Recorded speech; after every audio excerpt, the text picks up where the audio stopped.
Hello everybody, welcome back to the channel, and we are back with another installment of our best of series for Flames of Laevateinn, or Flame of Laevateinn, on sale February 2nd, 2024. Just a couple more weeks now. I'm gonna have to speed this up a little bit, this series up, because I still have Dragon and I still have Abyss left. So yeah, I mean, I want to get all of it out before the set drops. But today we are covering Runecraft. I had a lot of requests for that, and I'm excited to go into it. This is might be one of my longest ones of the series so far, because Rune gets a lot of stuff. I think. I mean, like it's crazy how many cards. I mean, at least from my perspective, like are good or good enough to maybe be a good solid rogue or tier 2 strategy. So you're going to see a lot of the chest cards in here, some spell boost support, and then just some overall like just generic, or I guess obviously my not market predictions, but like cards that I think that are good to pick up now before they possibly go up in the future, just based on my opinion alone. But starting things off today, we're going to be starting with one of my favorite cards from the original Shadowverse game, Wizardess of Oz. Such a beautiful card, wildly different from what it did in the original game, but I still like it. Wizardess of Oz is a 6 play point fairy tale follower with 4 attack, 6 defense, and a fanfare effect that allows you to summon a magic sediment token and add 1 stack counter to it and draw a card. Magic sediment token obviously is a strategy or like a component of the Dirt Rune or Earthright deck, however you know it by, but that's what that is. It also has a really great quick effect that requires you first Earthright 1 stack counter, and the next time you play a spell that turn, it costs 4 less.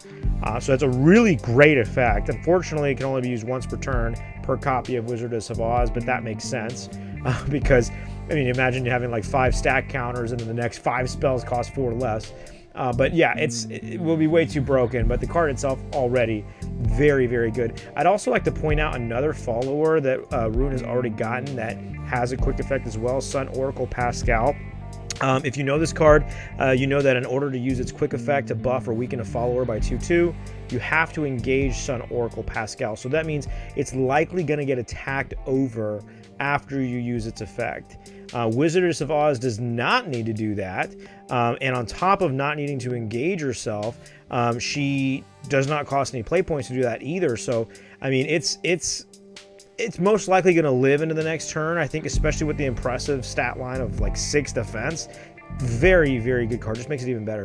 Also, if you don't already know, Wizardess of Oz is also the chosen card to be at the center of the Millie Parfait collaboration.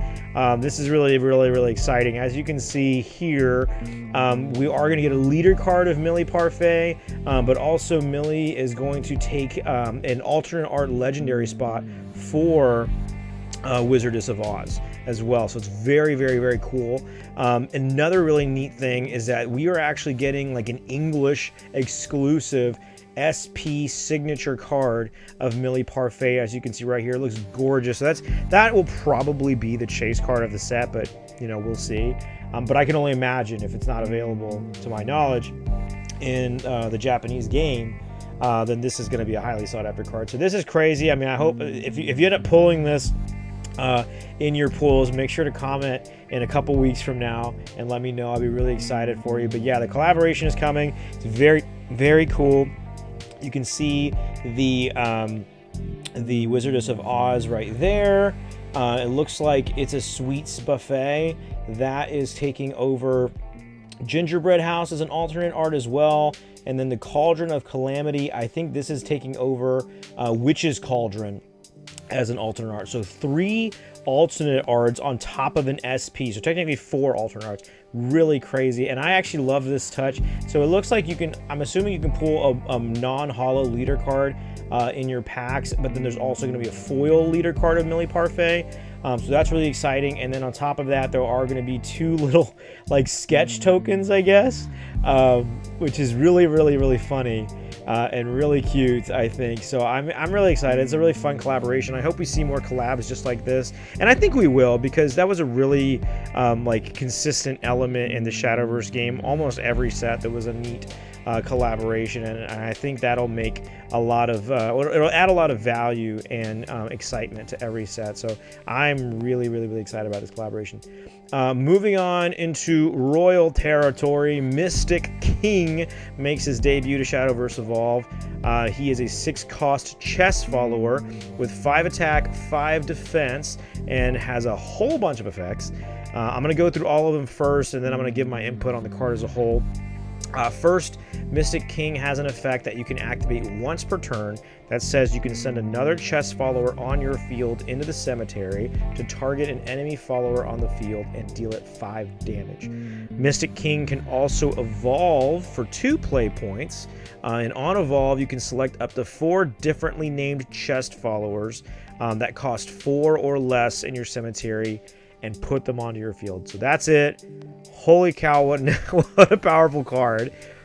First, I love the effect to deal 5 damage, especially because the effect is almost totally free in that you don't have to engage Mystic King, or you don't have to pay any extra play points. It's a great effect, like without a doubt. And then the evolve effect is just crazy because you get a full board off of 1 card alone, but I kind of worry about the fact that you need 2 points to do that. Like maybe it can be argued that that's too slow or makes the card too slow, but I mean, I certainly think at the bare minimum, this is going to be at the center of the, I mean, it's definitely going to be the center of the chess strategy, and at the bare minimum, it's going to be a fun rogue strategy of a deck. This card's like just way too strong to not be at least that. So we have a lot of other chess cards to get into, and I just wanted you to keep Mystic King in mind as we go through them. Millie, Mystic Queen. This is a 4-cost chess follower with 2 attack, 2 defense, and a fanfare effect that allows you to both summon a magical pawn token and put another one into your EX area. Really quickly, magical pawn token, for those of you who don't remember, I think this came out in Reign of Bahamut. It's a very simple 1-drop chess follower, 2 attack, 1 defense. That's it. Very simple. Milady can also evolve for 1 play point. And on evolve, you can select an enemy follower on the field and deal it X damage, X being the number of chess followers on your field, meaning at least 2 damage, right? Just with her alone. So I like this card fine. I just think that it's, because it's so costly to commit to this play, because 5 play points, in my opinion, that's a lot. It really should have a better stat line at least than 2-2 or 3-3 on evolve. Like a 3-3 into a 4-4 would have been just so much better. But I think you still play this in the chess strategy just for the sheer fact, that it's another name, and because it helps other cards like this one become a lot better. Magical Rook. Very quickly, it's a 1-drop chess follower with 2 attack, 2 defense, has a fanfare effect that says if there is a magical pawn token in your EX area, give this follower +1 defense and ward. So this is a 1-drop, 2/3 ward if you have a magical pawn in your EX, which is very nice. I mean, in my opinion, especially if you recall that Mystic King's going to summon this guy out whenever you resolve that evolve effect, this is a really good defensive card for the chess strategy. Next is Magical Knight. That's a 3-drop chess follower with 3 attack, 3 defense, and it has a lingering effect that says whenever another chess follower is put onto your field, give it +1 attack. It can also evolve for 1 play point, in which case it becomes a 4/4, and you get to summon a magical pawn token to your board. So it's a 4/4 with a 3/1 off of 4 play points. Not bad. It's like a little mini floral fencer if you think about it. Magical Bishop is a 2-drop chess follower, 1 attack, 2 defense, and a fanfare effect that lets you place a magical pawn token directly into the EX area. So this is another card that helps cards like Magical Rook become a little bit better. Then it also has a lingering effect that says at the start of your end phase, if there's another chess follower on your field, deal 1 damage to the enemy leader and give your leader +1 health. I think this is very good. I mean, extra health is never bad, especially if you can do this as early as like turn 2. Yeah, not bad at all, especially if they don't get rid of it. Check, trying to get through all these chess cards because there's so many. Check is a 3-drop spell card that says you can select an enemy follower on the field and deal it 4 damage. Then you look at the top 3 cards of your deck and reveal a chess card with a different name than Check and put it into your hand. Put the rest of the cards on the bottom of the deck in any order. This is a nice, solid single spot removal that replaces itself in the hand. So it's also a consistency card at that. So it's a very solid, in my opinion. It would be so much better if it was a quick effect, though. Unfortunately, it is not. So it's always going to be at least a little bit subpar, in my opinion. Of course, it would not be Runecraft support without getting yet another replacement to Angelic Snipe. Blitz is a 1-drop spell that says you can select an enemy follower on the field and deal it X damage, X being the number of magical pawn tokens on your field plus 2. So, if you have 0 pawns on your field, 0 plus 2 is 2. So this is always, at the bare minimum, a 1-drop 2-damage spell card. I'm definitely kidding about it being an Angelic Snipe replacement because unfortunately this spell is also not a quick effect. So this is definitely a lot closer to like a Wind Blast replacement, if anything, but it could possibly be a 1-drop 5 damage to another enemy follower, so it's good to look out for if you end up playing against this deck in your locals, I would say.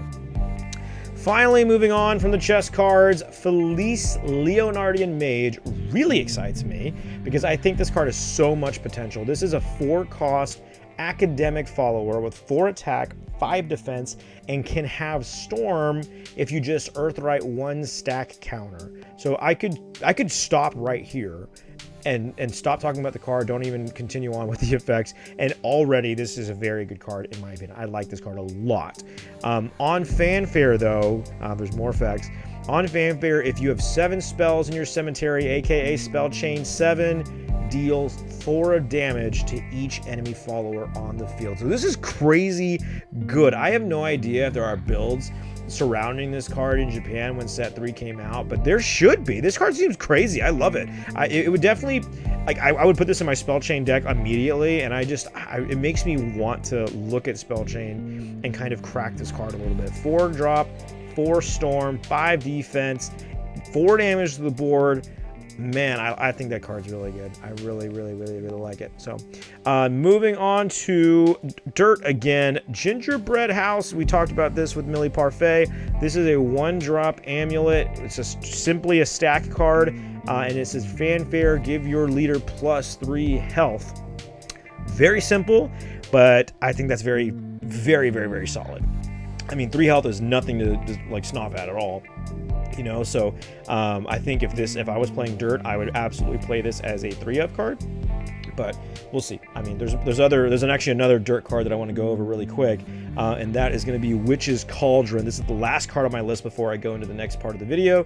Witch's Cauldron is a new amazing starter card in the Earthright strategy. This is a 1-drop stack amulet that says on play, look at the top 4 cards of your deck. You may reveal a card with Earthright from among them and add it to your hand. The rest go on the bottom of your deck in any order. I think that this is almost exactly what Earthright decks need. Some consistency, a really good turn 1 play. I mean, more turn 1 plays, I should say. And this card really helps you get there. I've really been inspired today between like the Wizardess of Oz stuff and Witch's Cauldron, the Millie Parfait event. I've really been inspired to work on Dirt going into the next format. So, I mean, it might be a project. We'll see. Okay, so going on to the cards that I think that we should look at going into the next set. Magical Strategy. This was a foil in Reign of Bahamut. Obviously, if you want to play chess, I would look into getting this card. It's only about, like, there's a couple here that are 50 cents or so, but you got to pay $1 shipping, and then it turns to $1 really quick. It's roughly about $1, but once you get to the second page here, which especially this is probably a card you play in play sets, so a first page could go really quickly if there's people who want to play, the chess set or the chess deck. It really quickly becomes $2 and $3 right here, and it climbs up from there. So if you are even just thinking about playing chess as just a fun deck, I'd probably get a set of these just while they're like less than $1, just my opinion.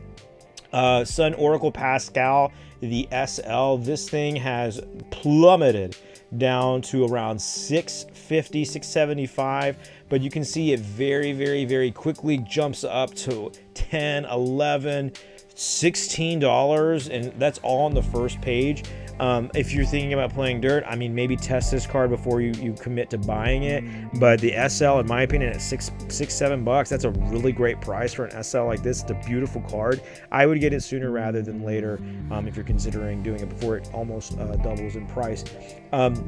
Remy and Rami, what you do, if you haven't seen this card as a foil, like in person, these are beautiful. I would imagine if you play an Earthright deck, this is going to be a 2 or 3 of it minimum. It's kind of like the deck's Dragon Warrior, except it Earthrights brings out a buffed Golem. Yeah, this card's around $4, but you'd play 2 or 3 of it. I mean, you can get the commons for very cheap, but you know, the foils, I love foils, so if you're thinking about getting foils, I would probably do it before other people.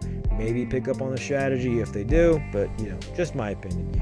And then I also like the idea of sorcery cash. I mean, spell boost is probably always going to be some kind of back burner strategy, or some kind of strategy people might always jump back and forth to, like D-Shift or just Daria.